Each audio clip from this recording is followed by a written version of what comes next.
जय श्री कृष्ण मित्रों 16 सोमवार का व्रत विधि पूर्वक करने से भगवान सदाशिव की विशेष कृपा मिलती है और सभी मनोकामनाएं पूर्ण हो जाती है। तो आज आपको हम बताएंगे 16 सोमवार का व्रत आपको किस प्रकार से करना चाहिए।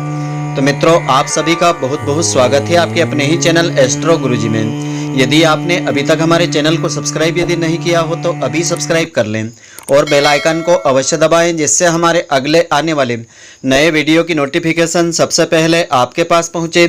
आप नित्य नई नई ज्ञानवर्धक जानकारियां व नित्य का राशिफल हमारे चैनल से प्राप्त करते रहें। तो हिंदू धर्म में 16 सोमवार का विशेष महत्व होता है। 16 सोमवार का व्रत मुख्य रूप से किसी विशेष मनोकामना की पूर्ति के लिए रखा जाता है। इसके अलावा यह भी मान्यता है कि 16 सोमवार का व्रत रखने से पति को दीर्घ आयु की प्राप्ति होती है और आपकी संतान भी इससे सुखी रहती है। पौराणिक मान्यताओं के अनुसार 16 सोमवार के व्रत की शुरुआत माता पार्वती जी ने की थी। तो एक बार जब उन्होंने इस धरती पर अवतार लिया था तो वह एक बार पुनः भगवान शिव को प्राप्त करने के लिए उन्होंने 16 सोमवार का व्रत श्रद्धापूर्वक रख करके कठिन तपस्या की थी। तो धर्मशास्त्रों में ऐसा बताया है कि 16 सोमवार के व्रत की शुरुआत श्रावण मास से करना सबसे शुभ माना जाता है। आज आपको हम बताएंगे 16 सोमवार की व्रत की संपूर्ण विधि और उद्यापन की विधि। तो 16 सोमवार व्रत की पूजा सामग्री आपको इस प्रकार से रखना चाहिए। भगवान शिव जी की प्रतिमा या शिवलिंग आपको रखना चाहिए। भांग, बेलपत्र, जल, धूप, दीप, गंगा जल, धतूरा, इत्र, सफ़ेद चंदन, रोली, अष्टगंध, सफ़ेद वस्त्र, नैवेद्य जिसे आधा सेर गेहूं के आटे को घी में भून करके गुड़ मिला करके उसका नैवेद्य आपको बनाना चाहिए और भगवान को बिल्वपत्र डाल करके उसका नैवेद्य अर्पित आपको करना चाहिए। तो व्रत का संकल्प सबसे पहले लेने का विधान होता है। किसी भी पूजा या व्रत को आरंभ करने के लिए सर्वप्रथम संकल्प लेना चाहिए। व्रत के पहले दिन संकल्प लेना चाहिए। भगवान शिव जी की पूजा अभिषेक करके संकल्प लेवें। उसके बाद आप नियमित रूप से पूजा और व्रत करें। सबसे पहले हाथ में जल, अक्षत, पान का पत्ता, सुपारी और कुछ सिक्के लेकर के भगवान शिव जी के मंत्रों के साथ संकल्प लेवें। संकल्प लेकर के व्रत की शुरुआत करने से इस व्रत का संपूर्ण फल प्राप्त होता है। तो 16 सोमवार व्रत की पूजा विधि इस प्रकार से है। हाथ में लिए हुए पुष्प, अक्षत शिव भगवान शिव जी को अर्पित आपको करना चाहिए। संकल्प उनके सामने छोड़ना चाहिए और सबसे पहले भगवान शिव पर जल अर्पित करें। जल के बाद सफ़ेद वस्त्र अर्पित करें। सफ़ेद चंदन से भगवान शिव जी को तिलक लगावें। तिलक लगा करके अक्षत लगावें। सफ़ेद पुष्प, धतूरा, बेलपत्र, भांग एवं पुष्पमाला अर्पित करें। अष्टगंध धूप अर्पित करके दीपक प्रज्वलित करें। भगवान को भोग के रूप में ऋतुफल, बेल और नैवेद्य अर्पित करें। इस तरह से व्रत की कथा को श्रवण भी करें। इसके बाद सोमवार व्रत कथा को पढ़ें अथवा सुने। ध्यान रखें कि कम से कम एक व्यक्ति इस कथा को अवश्य सुने। कथा सुनने वाला भी शुद्ध होकर के स्वच्छ वस्त्र धारण करके पूजा स्थल के पास बैठें। तत्पश्चात शिव जी की आरती करें। दीप आरती के पश्चात कर्पूर जला करके कर्पूर गौरम करुणावतारम से इस मंत्र के द्वारा आरती उतारें। उपस्थित जनों को आरती दे करके स्वयं आरती लेवें। इस दिन भगवान की महिमा का गुणगान सुनना और पढ़ना अत्यंत लाभदायी होता है। इसीलिए इस दिन सामर्थ्य के अनुसार शिव चालीसा, शिव पुराण आदि का पाठ आपको श्रद्धापूर्वक करना चाहिए। इससे भगवान शिव की कृपा मिलती है। तो सोमवार व्रत के उद्यापन की विधि इस प्रकार से है। उद्यापन 16 सोमवार व्रत की संख्या पूरी होने पर 17वें सोमवार को किया जाता है। श्रावण मास के प्रथम या तृतीय सोमवार को करना सबसे अच्छा माना जाता है। वैसे कार्तिक, श्रावण, ज्येष्ठ, वैशाख या मार्गशीर्ष मास के किसी भी सोमवार को व्रत का उद्यापन आप कर सकते हैं। सोमवार व्रत के उद्यापन में उमा महेश और चंद्रदेव का संयुक्त रूप से पूजन और हवन उनके नाम उच्चारण करके करना चाहिए। इस व्रत के उद्यापन के लिए प्रातःकाल जल्दी उठ करके स्नान करें। आराधना हेतु 4 द्वारों पर मंडप तैयार करें। वेदी बना करके देवताओं का आवाहन करें। कलश की स्थापना करें। इसके बाद उसमें जल से भरे हुए पात्र को रखें। पंचाक्षर मंत्र ओम नमः शिवाय से भगवान शिव जी को महाविराजित करें। गंध, पुष्प, धूप, दीप, नैवेद्य, फल, दक्षिणा, तांबूल, फूल, दर्पण आदि देवताओं को अर्पित करें। इसके बाद आप शिव जी को पंचामृत से स्नान करवाएं। हवन आरंभ करें। हवन की समाप्ति पर ब्राह्मण देवता को दक्षिणा, आभूषण, वस्त्र आदि देकर के, गवदान, अन्नदान आदि का संकल्प लेकर के उन्हें दक्षिणा आदि देकर के संतुष्ट करें। पूजा की सभी सामग्री उनको देवें। इसके बाद उनसे पैर छू कर के आशीर्वाद लेवें। इस प्रकार आप इस व्रत का उद्यापन करते हैं तो सोमवार के व्रत का संपूर्ण फल आपको मिलेगा। श्रद्धापूर्वक इस व्रत कथा को श्रवण करेंगे तो इसका संपूर्ण फल आपको मिलेगा। तो पृथ्वी पर भ्रमण करने की इच्छा से भगवान शिव जी और माता पार्वती जी अमरावती नगरी में पहुंचे। उस नगर के राजा ने भगवान शिव जी का एक विशाल मंदिर बनवा रखा था। शिव और पार्वती जी उसी मंदिर में निवास करने लगे। तो एक दिन पार्वती जी ने भगवान शिव जी से कहा कि हे प्राणनाथ, आज मेरी चौसर खेलने की इच्छा हो रही है। पार्वती जी की इच्छा जान करके शिव पार्वती जी के साथ चौसर खेलने बैठ गए। अभी उन्होंने खेल आरंभ ही किया था कि उस मंदिर का पुजारी आया। तो पार्वती जी ने पुजारी से कहा कि हे पुजारी जी, चौसर के खेल में हम दोनों में से किसकी विजय होगी। पुजारी ने एक पल कुछ सोचा और झट से बोल उठा कि चौसर के खेल में शिव जी की विजय होगी। पुजारी ने यह कहकर पुजारी पूजा पाठ में लग गया। उधर चौसर के खेल में शिव जी परास्त हो गए। तब पार्वती जी ने पुजारी को कोढ़ी होने का श्राप दे दिया। फिर शिव और पार्वती जी उसी मंदिर से कैलाश पर्वत पर लौट आए। कोढ़ी हो जाने पर राजा ने उस पुजारी को मंदिर से हटा दिया। अब वह कोढ़ी पुजारी मंदिर के बाहर बैठ करके भिक्षा मांगने लगा। काफी समय के बाद एक दिन स्वर्गलोक की कुछ अप्सराएं उसी मंदिर में भगवान शिव जी की पूजा करने को आई। उस कोढ़ी पुजारी को देख करके अप्सराओं को बहुत ही दया आई। उन्होंने पुजारी से भयंकर कोढ़ के बारे में पूछा। तो पुजारी ने पार्वती जी के श्राप देने की सारी कहानी सुनाई।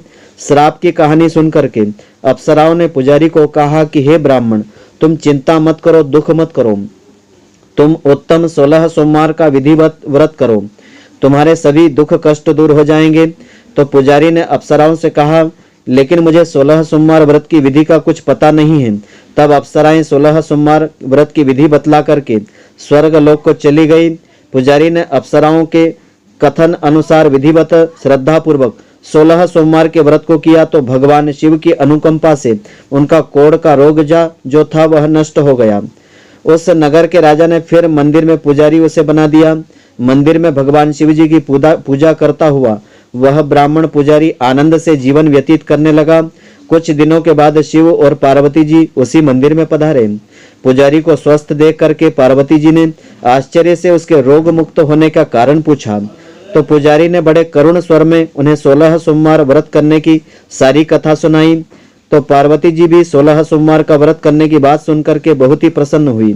उन्होंने पुजारी से 16 सोमवार व्रत की विधि पूछ करके स्वयं 16 सोमवार का व्रत प्रारंभ कर दिया। उसी व्रत के प्रभाव से उनके रूठे हुए पुत्र कार्तिकेय वापस लौट आए, उनके आज्ञाकारी हो गए।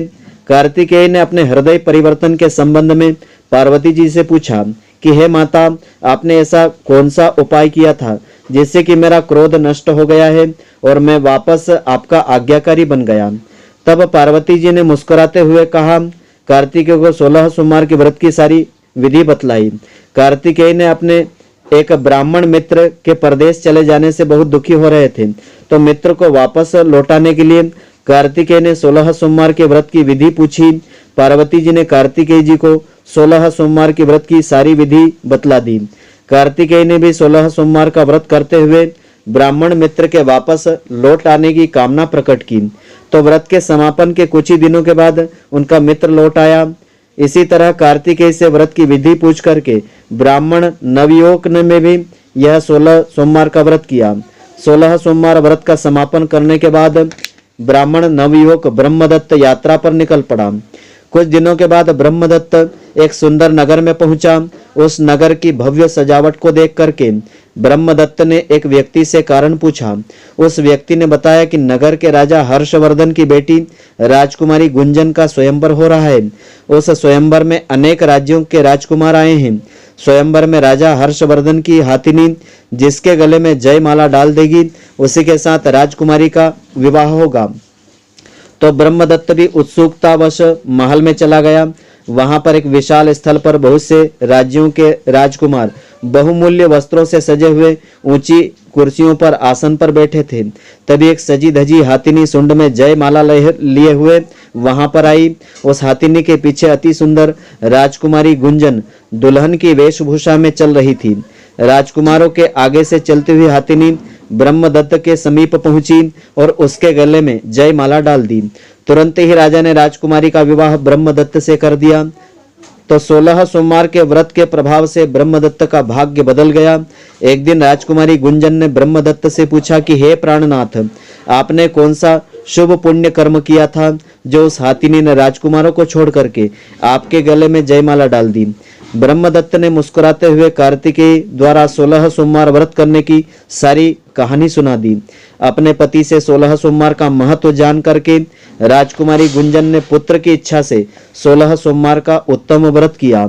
निश्चित समय पर भगवान शिव की अनुकंपा से राजकुमारी के सुंदर व स्वस्थ पुत्र उत्पन्न हुआ। दोनों पति पत्नी सुंदर पुत्र को पा करके बहुत ही संतुष्ट हुए। पुत्र जब 8 वर्ष का हुआ तो उसने अपनी माता से एक दिन प्रश्न किया कि माँ, तुमने ऐसा कौन सा पुण्य कर्म किया था जो मैंने तुम्हारे घर में जन्म लिया। पुत्र के प्रश्न के उत्तर में हंसते हुए गुंजन ने कहा, बताया कि बेटे, मैंने 16 सोमवार का विधिव्रत श्रद्धा पूर्वक व्रत किया था, तो भगवान शिव जी के आशीर्वाद से मुझे तुम जैसा गुणी सुंदर पुत्र प्राप्त हुआ। अपनी माँ से 16 सोमवार का व्रत का महत्व जान करके उस पुत्र ने भी यह व्रत करने का संकल्प लिया। माता पिता ने अपने पुत्र का नाम गोपाल रखा था। गोपाल जब 16 वर्ष का हुआ तो उसने राज्य पाने की इच्छा से 16 सोमवार का विधिवत व्रत किया। व्रत समापन के बाद गोपाल घूमने के लिए समीप के नगर में गया। उस नगर के राजा के महामंत्री राजकुमारी के विवाह के लिए सुयोग्य वर की तलाश करने निकले थे। उन्होंने गोपाल को देखा तो बहुत ही प्रसन्न हुए।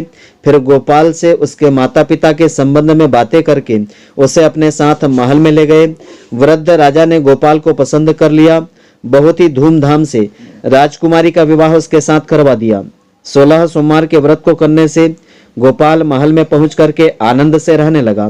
2 वर्ष बाद वृद्ध राजा का निधन हो गया तो गोपाल को उस नगर का राजा बना दिया गया। राजा बनने के बाद भी गोपाल विधिवत 16 सोमवार का व्रत करता रहा। व्रत के समापन पर 17वें सोमवार को गोपाल ने अपनी धर्मपत्नी मंगला से कहा कि व्रत की सारी सामग्री लेकर के वह समीप के शिव मंदिर में पहुंचे।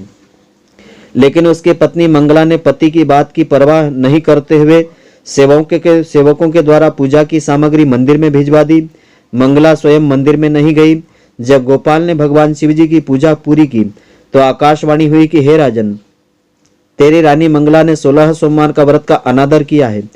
इस रानी को महल से निकाल दे, नहीं तो तेरा सब वैभव राजपाट नष्ट हो जाएगा, तो निर्धन हो जाएगा। इस प्रकार से आकाशवाणी सुनकर के गोपाल बुरी तरह से चौंक गया। उसने तुरंत महल में पहुंच करके अपने सैनिकों को आदेश दिया कि रानी मंगला को बंदी बना करके ले आओ और इसे किसी नगर में छोड़ दो। सैनिक मंगला को समीप में के नगर में छोड़ आए।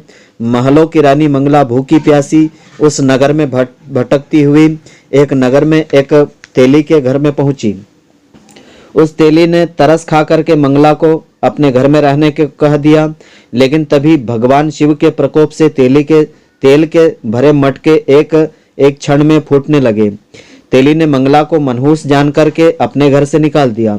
दोपहर की धूप से परेशान होकर के रानी ने एक पेड़ की छाया में बैठ करके कुछ देर विश्राम करना चाहा तो उस पेड़ के पत्ते पल भर में टूट करके बिखर गए। रानी दूसरे पेड़ के नीचे जाकर के बैठी तो उस पेड़ के पत्ते भी टूट टूट करके गिर गए। यह देख करके वहां पर गायों को चराते हुए ग्वाले बहुत ही हैरान हो गए। ग्वाले मनहूस रानी को पकड़ करके समीप के मंदिर में पुजारी जी के पास ले गए।